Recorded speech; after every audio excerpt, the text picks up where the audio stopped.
एक बड़ा सा पुश्तैनी घर। उस घर में 4 भाई रहते थे। 3 भाइयों की जिंदगी दौलत और आराम से भरी थी। बड़ा भाई और मंझला भाई सरकारी ऊंची नौकरी में थे और छोटा भाई एक बड़ा बिजनेसमैन। लेकिन चौथा भाई, जिसका नाम सबने निकम्मा रख दिया था, वो गरीबी और तंगी से जूझ रहा था। ये क्या हो रहा है? ये घर कोई धर्मशाला है क्या? आज फिर ये रसोई में तेल बर्बाद कर रहा था। माफ करना भैया, बच्चों के लिए सूखी रोटी बनाने के लिए थोड़ा तेल लिया था। सूखी रोटी? इस घर में रहते हो, हमारी कमाई पर पलते हो और हिसाब नहीं आता? तुम्हें पता है 1 महीने में ये घर कितनी बिजली खाता है? माफ कर दीजिए जेठ जी, हम कोशिश करते हैं कि कम से कम चीजें इस्तेमाल करें। कोशिश नहीं भाभी, इरादा चाहिए। अगर कुछ नहीं कर सकते तो कम से कम भार तो मत बनो।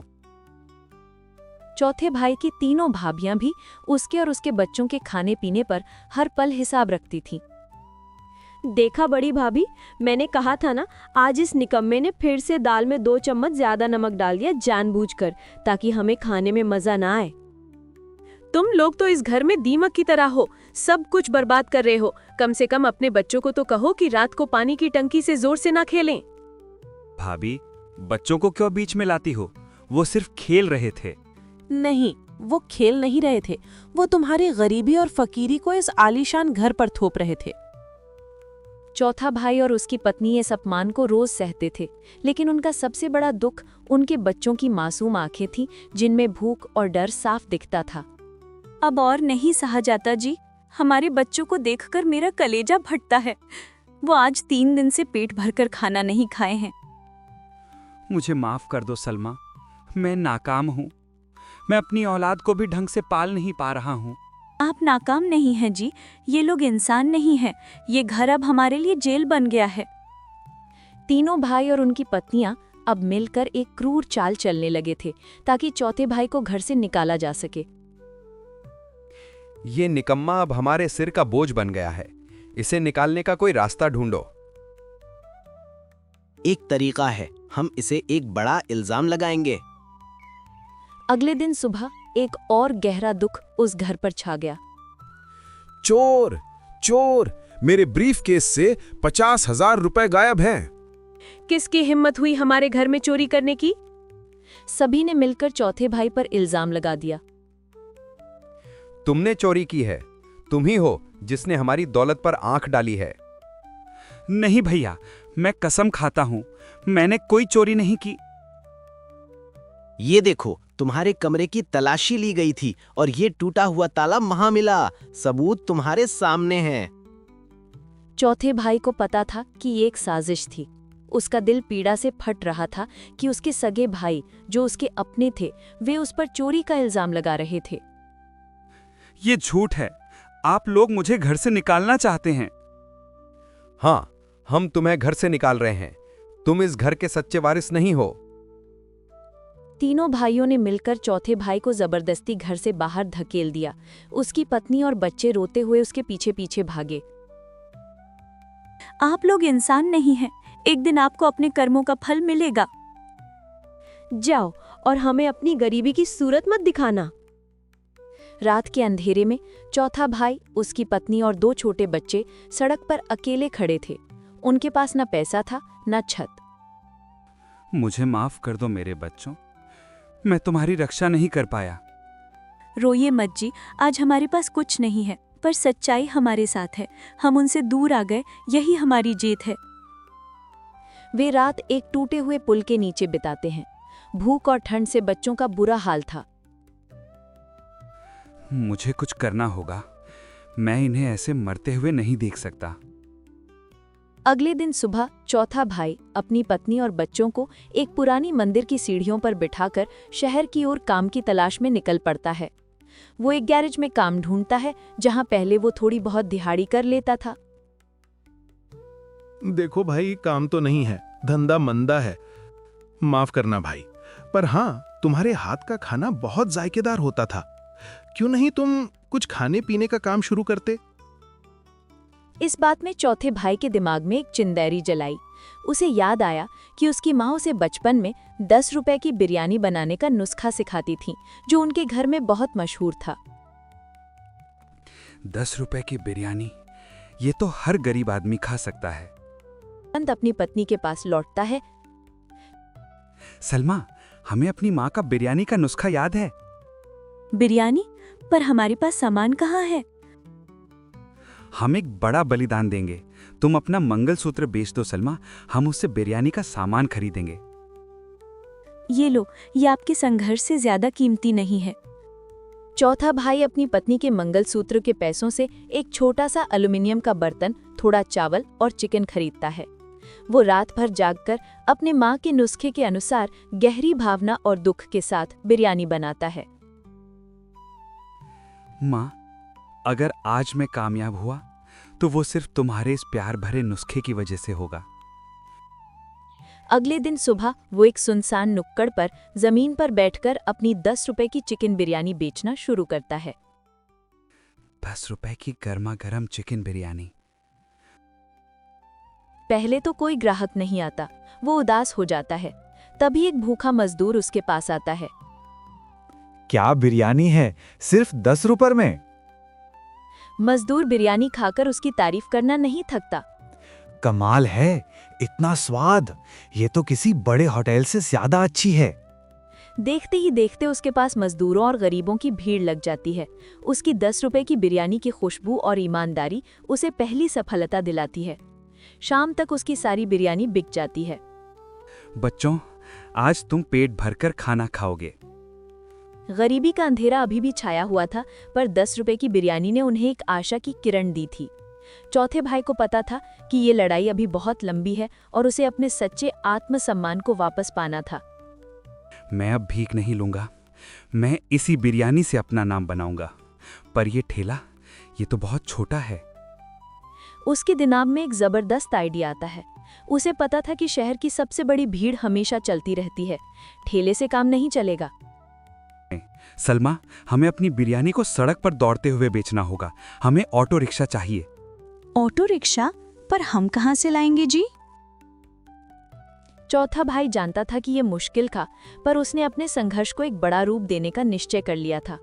पिछली रात 10 रुपए की बिरयानी बेचकर जो छोटा सा मुनाफा हुआ था, वो चौथे भाई और उसके परिवार के लिए एक नया सवेरा लाया।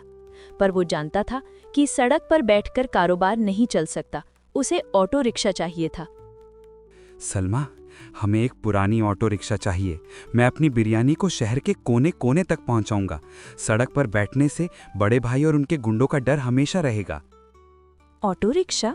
पर उसे खरीदने के लिए लाखों रुपए चाहिए जी। हमारे पास तो खाने के भी पूरे पैसे नहीं हैं। खरीदना नहीं है सलमा, किराए पर लेना है। मैं दिन भर बिरयानी बेचकर रात को ऑटो मालिक को किराया चुकाऊंगा।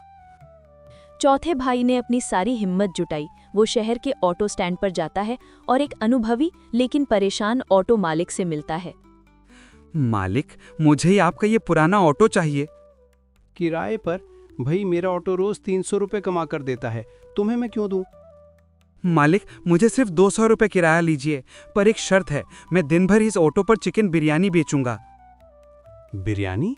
तुम ऑटो पर खाना बेचोगे? क्या मजाक कर रहे हो? मजाक नहीं मालिक, मेरी बीवी और बच्चे 3 दिन से भूखे हैं। मेरे भाइयों ने मुझे घर से निकाल दिया है। यह बिरयानी ही मेरी आखिरी उम्मीद है। तुम्हारी कहानी सुनकर दुख हुआ भाई, पर मैं अपनी ऑटो को चिकन की खुशबू से नहीं भर सकता। मालिक, प्लीज, मैं आपसे वादा करता हूं, मैं ऑटो को हमेशा साफ रखूंगा। अगर मैं एक दिन भी किराया नहीं दे पाया तो मैं आपको ऑटो वापस कर दूंगा। ऑटो मालिक को चौथे भाई की आंखों में ईमानदारी और लाचारी दोनों दिखती हैं। वो पिघल जाता है। ठीक है, आज से तुम इसे ले जा सकते हो, पर याद रखना, शाम को ठीक 8 बजे मेरा किराया मेरे हाथ में चाहिए। धन्यवाद मालिक, आप मेरे लिए भगवान हैं। चौथा भाई खुशी खुशी ऑटो लेकर घर आता है। उसकी पत्नी ऑटो को देखकर रोने लगती है। आप हार नहीं मानते जी, हमें आज नया घर मिल गया। अगले दिन सुबह चौथा भाई अपनी पत्नी की मदद से ऑटो को अंदर से साफ करता है। बिरयानी का बर्तन ऑटो के पीछे बड़ी सावधानी से सेट करता है। 10 रुपए की बिरयानी का बोर्ड लगाता है और सड़क पर दौड़ने के लिए तैयार हो जाता है। चलो सलमा, आज से हमारा नया सफर शुरू। चौथा भाई शहर की भीड़ भाड़ वाली सड़कों पर अपना ऑटो बिरयानी का ठेला लेकर घूमने लगता है। उसकी बिरयानी की खुशबू, जो कम दाम और मातृत्व के प्यार से भरी थी, पूरे शहर में फैलने लगती है। 10 रुपए की ऑटो चिकन बिरयानी गर्मा गर्म, खाकर देखो। उसकी बिरयानी की खुशबू लोगों को अपनी ओर खींचती है, खासकर बस स्टैंड, रेलवे स्टेशन और फैक्ट्री गेट पर काम करने वाले मजदूरों और छात्रों को। भाई ये क्या है, ऑटो पर बिरयानी? हाँ सर, 10 रुपए की बिरयानी, एक बार खाकर देखो। कमाल है, इतना स्वाद और सिर्फ 10 रुपए। तुम तो जादूगर हो। ग्राहक बिरयानी खाकर उसकी तारीफ करना नहीं थकता। शाम होने से पहले ही उसकी सारी बिरयानी बिक जाती है। वो खुशी खुशी ऑटो मालिक का किराया चुकाता है। पुश्तैनी घर में तीनों भाई और उनकी पत्नियां अपनी आलीशान जिंदगी जी रहे थे, पर उनके मन में शांति नहीं थी। आज मैंने फिर से उस निकम्मे का चेहरा देखा। वो शहर के कोने पर ऑटो पर बिरयानी बेच रहा था। हाँ, और वो 10 रुपए की बिरयानी बेच रहा है। कितना घटिया काम। हमें कुछ करना होगा। ये निकम्मा बहुत पैसे कमा रहा है। अब हम एक नई चाल चलेंगे। उधर चौथे भाई की मेहनत और ईमानदारी के बावजूद उसके अच्छे कर्मों पर बुरे कर्मों का साया अभी भी मंडरा रहा था। मालिक, ये लो किराया। भाई, मुझे माफ कर दो, कल से मैं तुम्हें ऑटो नहीं दे पाऊंगा। क्या? क्यों मालिक? मैंने तो कभी किराया नहीं रोका। मुझे एक बड़ा व्यापारी आया था। उसने मुझे दुगने दाम ये हैं कि मैं तुम्हें ऑटो ना दूं। उसने मुझे धमकाया है। कौन है वो? मुझे नहीं पता, पर वो बहुत ताकतवर आदमी था। चौथा भाई टूट जाता है। उसे पता था कि ये चाल उसके सगे भाइयों की थी। उसकी मेहनत को फिर से अपमान सहना पड़ रहा था। ये मेरी कामयाबी से नहीं डरते, ये मेरी सच्चाई से डरते हैं। ऑटो छिन जाने के बाद चौथा भाई एक बार फिर पूरी तरह टूट गया था। उसकी आंखों में अंधेरा छा गया था, पर उसकी पत्नी सलमा ने उसे हिम्मत दी। देखिए जी, ये लोग हमारी मेहनत से डरते हैं, हमारी ईमानदारी से डरते हैं। अब हमें छोटा काम नहीं करना है। छोटा काम? हमारे पास अब कुछ नहीं बचा सलमा। मैं कहाँ से शुरू करूं? आत्मविश्वास से। हम उस जगह पर वापस जाएंगे जहां असली काम होता है। हम अपने पुराने घर के पास बाजार के बीचों बीच ठेला लगाएंगे। चौथा भाई चौंक जाता है। वो जानता था कि अपने भाइयों के घर के पास काम शुरू करना उन्हें खुली चुनौती देना था। नहीं सलमा, वो हमें जान से मार डालेंगे। अब डरना नहीं है जी, ये हमारी आखिरी लड़ाई है। अपनी पत्नी की प्रेरणा से चौथे भाई ने अपने बचे हुए पैसे से एक पुराना ठेला खरीदा और सीधे अपने पुश्तैनी घर के बाजार के सामने ले गया। 10 रुपए की सबसे स्वादिष्ट चिकन बिरयानी, गर्मा गर्म। तीनों भाई और उनकी पत्नियां घर की बालकनी से ये देखकर पागल हो गए। उनके अहंकार की दीवार टूट रही थी। इस निकम्मे की इतनी हिम्मत! ये हमारी इज्जत को चौराहे पर नीलाम कर रहा है। तीनों भाइयों ने तुरंत शहर के फूड इंस्पेक्शन डिपार्टमेंट के अधिकारी को फोन किया, जहां बड़ा भाई सरकारी नौकरी में था। सर, बाजार में एक गंदगी फैलाने वाला ठेला है, उस पर तुरंत छापा मारिए। कुछ ही देर में इंस्पेक्शन अधिकारी चौथे भाई के ठेले पर पहुंच जाते हैं। ये ठेला बंद करो, यहाँ सफाई नहीं है। सर, मैं रोज सुबह इसे साफ करता हूँ। तुम्हारे पास लाइसेंस नहीं है और यहाँ बिरयानी में मिलावट हो रही है।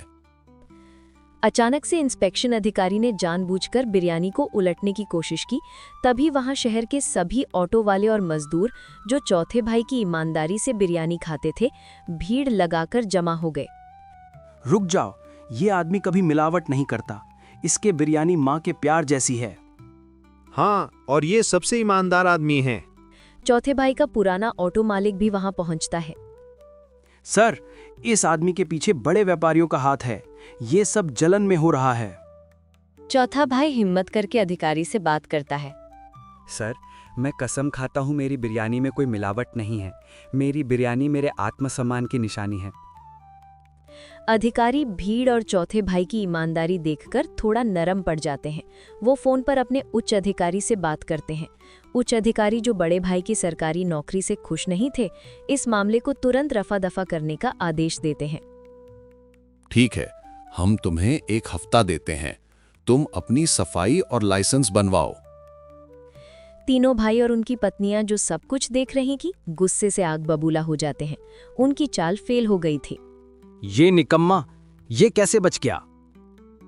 ये अपने झूठे आंसुओं से लोगों को बेवकूफ बनाता है। सलमा, हमने कर दिखाया, हमारी सच्चाई जीत गई। कुछ महीनों के भीतर चौथे भाई ने एक बड़ा ठेला कैफे खोल लिया, जिसका नाम रखा 10 रुपए की बिरयानी। दिन बड़ा भाई, मंझला भाई और छोटा भाई व्यापार में हुए भारी नुकसान के कारण पैसों की तंगी से जूझ रहे थे। सरकारी नौकरी में भ्रष्टाचार के आरोप लगे थे और बिजनेसमैन का धंधा चौपट हो गया था। हम बर्बाद हो गए, हमारे सारे बुरे कर्म हमारे सामने आ गए। हमें कोई मुंह नहीं लगा रहा है। उन्हें खाने के लिए कुछ नहीं था। भूख और लाचारी उन्हें चौथे भाई के 10 रुपए की बिरयानी कैफे तक ले आई। वो दरवाजे पर खड़े थे, अंदर जाने की हिम्मत नहीं थी। आइए भैया, दरवाजा खुला है। तीनों भाई अंदर आते हैं और सिर झुकाकर खड़े हो जाते हैं। उनकी पत्नियां भी साथ थीं। हमें माफ कर दे भाई, हमने तुझ पर चोरी का झूठा इल्जाम लगाया। हम तेरी सच्चाई को नहीं समझ पाए। तेरी 10 रुपए की बिरयानी ने हमें सिखा दिया कि दौलत और मेहनत में कितना अंतर है। मैं आपको माफ करता हूं भैया। मुझे आप लोगों की दौलत नहीं चाहिए थी, बस इज्जत और प्यार चाहिए था। चौथा भाई अपने तीनों भाइयों को गले लगाता है। चौथा भाई ने अपने तीनों भाइयों को अपने बिजनेस में शामिल कर लिया। वो अब ईमानदारी और मेहनत से कमा रहे थे। चारों भाई उसी पुराने पुश्तैनी घर में प्यार और सम्मान से रहने लगे। 10 रुपए की बिरयानी ने सिर्फ गरीबी नहीं मिटाई, बल्कि एक टूटे हुए परिवार को भी जोड़ दिया।